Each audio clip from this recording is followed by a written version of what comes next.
All right, so today we're going to take a look at linear equations, which is what you deal with a lot in 8th grade, y equals, and we're going to make the connection into linear functions, which is what we did in 9th grade, where we write some letter f of x or g of x or h of x. So even sometimes we change the letter inside to f of t or g of c. It doesn't matter. It's just something with parentheses, which you need to know is the same as the 8th grade y equals. So you're just going to learn a new part, a new notation so that when you see it on the test, you can recognize it. So before we begin, please go ahead and correct graph A. Graph A should just be a straight line going down like this. So test this out. All right, go ahead and pause the video, and you should be able to do your 8th grade work. Read this, match it to the correct graph, and then answer these questions at the bottom. So go ahead and pause the video and do that. So these are the answers that I got approximately. Now what we're going to do is take your 8th grade work and make it into 9th grade. So they're the same exact thing, it's just the language is a little bit different. This is 4 minutes. So we want to copy our 8th grade answers into our 9th grade work because it's the same question. So this is 4 minutes.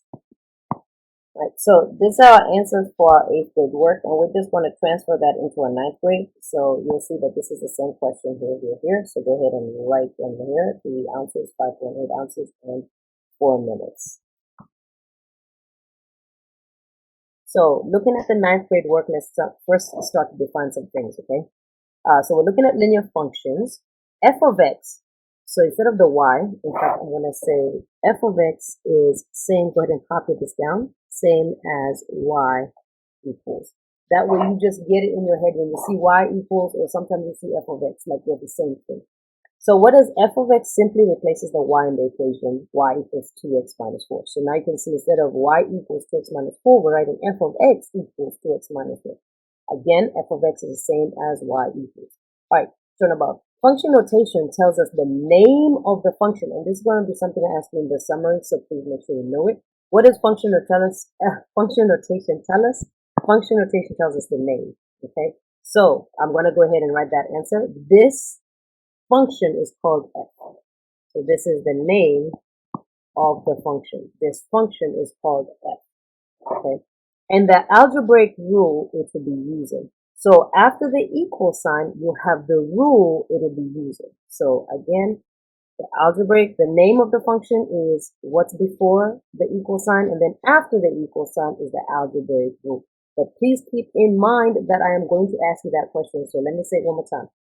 Before the equal sign, f of x, g of x, h of t, whatever this is, it gives you the name of what the function is called, and then after that is the algebraic rule is going to be used. Note any letter may be used to name a function. All right, so let's go ahead and kind of just talk about what each piece is. So f is the name of the function, and then this x value, so f as it relates to x. So x is going to be your independent value, your input, right? Your okay?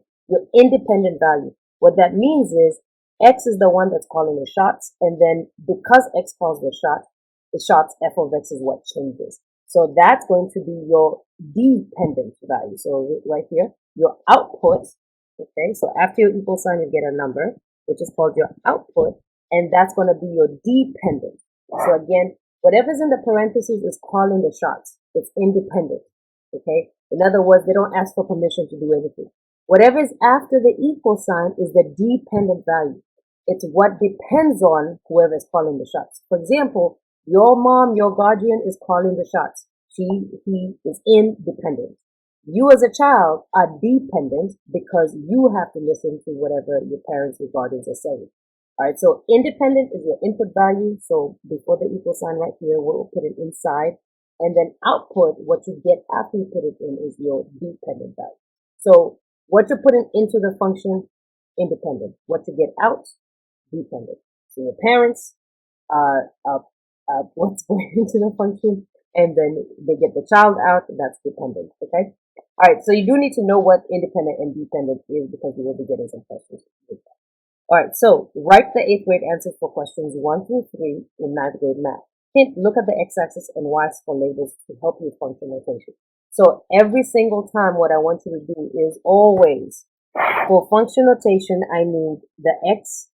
Okay, so this is the x-axis. Go ahead and write that down, because some of you need a reminder, and that's okay. This is your x-axis, and this is your y-axis. Go ahead and copy that down, please.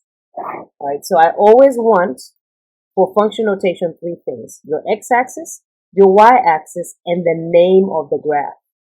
All right, like the name or the title, like what's happening. Let me just say title. All right, whenever you're telling me function notation, three things: the title, y-axis, x-axis, x-axis, y-axis, title. Three things, the order doesn't matter. All right, so again, we always start with y equals blah, blah, blah, right? Here you start with f of x equals blah, blah, blah. All right, it says use a of t because it's graph A and the input is time. All right, so we're using the letter A because it's graph A, and we're using our input, our independent value, your parent, as t because the x value is time. So that's the first hint right there, okay? Because whatever is going in is always your x-axis. So your x-axis is always what is going into your function. So a of t is equal to, okay? So now we're going to transfer this. How much ice cream was left 10 minutes after Jordan got the cone? So highlight your keyword right there, 10 minutes. So minutes has to do with time. So what we're going to do is we're going to say, draw an arrow here because I really shouldn't have written that down. So just draw an arrow. A of t, that's going to be 10 minutes. Okay.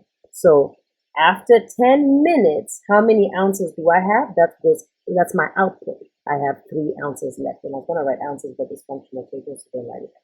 All right. So again, what goes in goes into the parentheses, and what's out goes after the equal sign. All right. Pause the video. See if you can write this before I do, and then unpause it and check the answer. Okay, this one says, how much ice cream was there when Jordan first got the cone? Okay, so what do you notice about the x-axis when he first got the cone? So he gets the cone right here.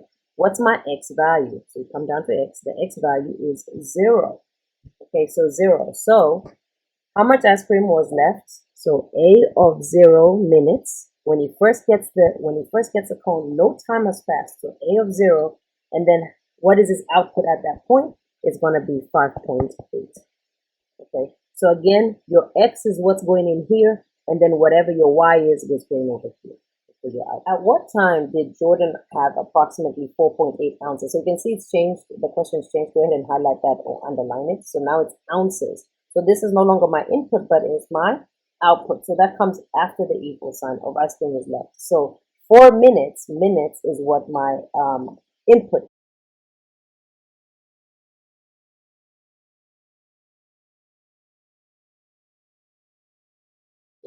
So after 4 minutes, Jordan had 4.8 ounces left. So it's really important that you determine the input, which is always inside the parentheses, and then the output, which is after the equal sign. Let's practice.